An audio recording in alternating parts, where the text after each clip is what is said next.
Well, as part of BookTV's University series, we like to visit campuses across the country and talk with professors who are also authors.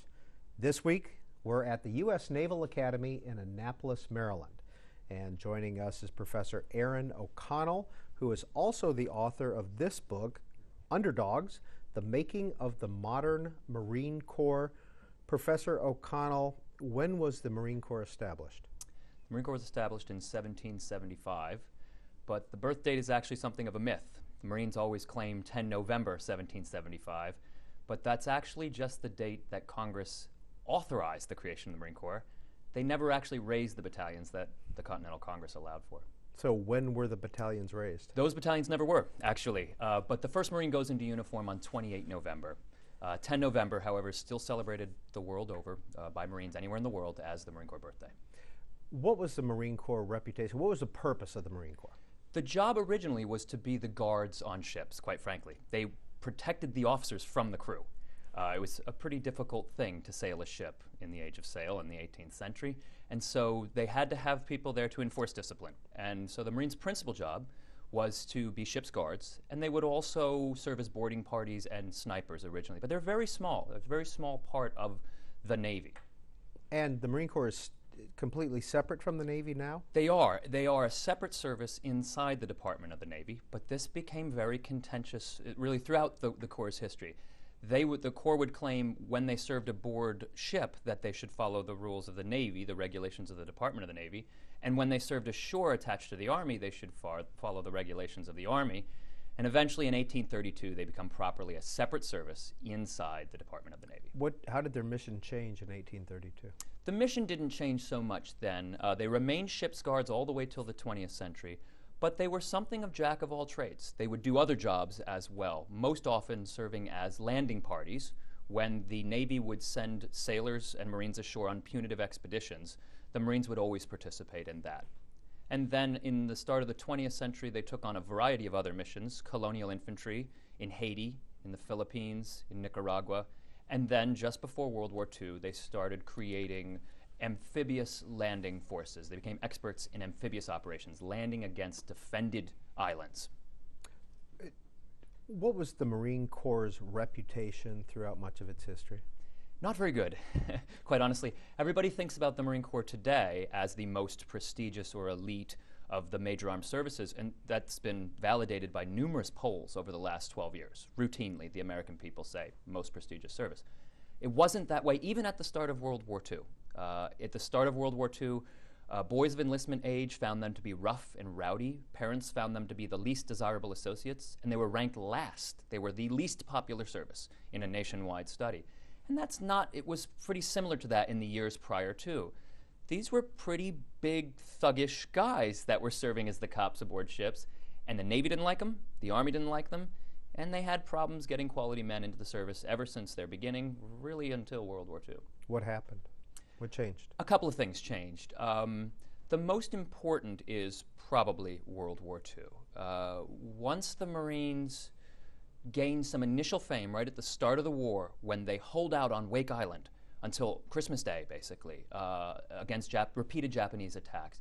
President Roosevelt makes a mention of them in his State of the Union address. And the Marines' reputation is really recreated because of active intervention by the Corps and then just the nature of the fighting against Japan. So the first major land operation in the Pacific, the operation in Guadalcanal, the Marines really come through some horrible fighting, and they hold the island, and their reputation is really recreated from that moment forward. Now, did their mission change over the years organically, or was it something that was legislatively done? Yes, the mission changes organically with the active planning of the Marine Corps really in the 1950s, and something very interesting happens here. After World War II, all the other services and the President and anyone who's qualified to speak on national defense argues nuclear weapons has changed everything. We will never again have another amphibious landing. You can't move men from ship to shore against an enemy with nuclear weapons. And the Army uses this as an argument to radically reduce or perhaps even abolish the Marine Corps. The Marines fight back, and they win. And as early as 1947, they start arguing that the big war with nuclear weapons is probably not going to happen. They say, how are you going to keep stability in the Cold War periphery if all you have is something that can atomize people? No, you need forces that can do a wide range of things, can do humanitarian relief, can do peacekeeping, can do disaster relief, can do small stability operations. They start arguing this in 47. By 56, the height of the Cold War, they're arguing explicitly the war with the Soviet Union is not going to happen. You need very capable non-nuclear forces that can arrive immediately and do lots of things. And we are that jack-of-all-trades service. So by the late 40s, early 50s, they are building what are called the Marine Air-Ground Task Forces, which is today called the Amphibious Force in Readiness. Today, at all times, there are several thousand Marines floating around the world on Navy ships with their own planes, their own tanks, their own engineers, their own supplies, their own water-making machines, and they are ready to land on any foreign shore within anywhere depending between 24 and 96 hours. And once there, they can do things like help the existing government or scale all the way up to combat operations. The Marines see the need for that right at the start of the Cold War. They build the forces for it. That remains their primary contribution to national defense today. Was there a strong commandant who pushed this change in mission? There were quite a few who were important, but rather than focus on the leaders, the argument of Underdogs is that the Marines' service culture is really an understudied causal factor in all these changes, in the mission changes and in the rise, their public relations successes and their political lobbying, which is really a fascinating story. And the sort of main argument here is that the way the Marines thought about themselves, the way they thought about warfare, and the way they thought about the other services was really unique. It was different from the way the other services did. And it gave them a cohesion and a sort of energy not seen in the other services. Really, it's all an elaborate proof of the claim by Dr. Samuel Johnson that when a man knows he is to be hanged in a fortnight, it concentrates his mind wonderfully.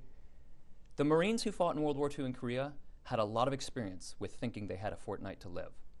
And the result is when they came home and they saw threats to their service, institutional threats inside the defense establishment, they mustered an extraordinary amount of cohesion and focus to push back those attempts very successfully. Well, first of all, Professor O'Connell, what was the Marines' role in Korea?